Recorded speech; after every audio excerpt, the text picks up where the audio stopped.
আমরা সবসময় বাংলাদেশ সেনাবাহিনীর প্রতি আমাদের ভালোবাসা আছে এবং আমরা বিশ্বাস করি সেনাবাহিনী স্বাধীনতার সার্বভৌমত্ব অখণ্ডতার জন্য সবসময় তার লড়াই সংগ্রাম জারি রাখবে। কিন্তু এই সেনাবাহিনীর মধ্যে যারা কিলার জেনারেল আছে তারা এই দেশের শত্রু, তারা এই জাতির শত্রু, তারা জুলাইয়ের আমাদের শহীদদের যে আকাঙ্ক্ষা সে আকাঙ্ক্ষা বাস্তবায়নের পথে তারা এই জাতির শত্রু, তাদেরকে বিচারের আওতায় নিয়ে আসতে হবে।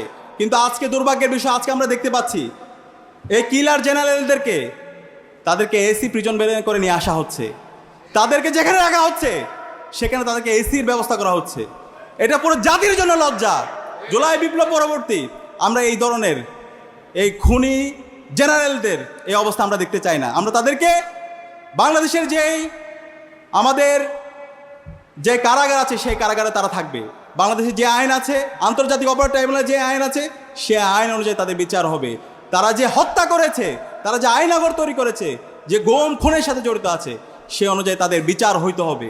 এই বিচারের সাথে যারা জড়িত আছে আমি আন্তর্জাতিক অপরাধ ট্রাইব্যুনালকে এবং অন্তর্বর্তীকালীন সরকার অনুরোধ করব, আপনারা গাছ নিয়ে বিচার করেন। আপনাদের সাথে ছাত্র জনতা আছে, ছাত্র জনতা যেভাবে জুলাই নেমে এসেছিল প্রয়োজনে আবার রাস্তায় নামবে, কিন্তু এই কিলার জেনারেলদের তাদের দায় মুক্তি দেওয়ার কোনো সুযোগ নেই। এই দায় মুক্তি দেওয়ার যারাই চেষ্টা করবে বাংলাদেশে ফেসিবাদের যে পরিণতি হয়েছিল, খুনি হাসিনার যে পরিণতি হয়েছিল তার চাইতে খারাপ পরিণতি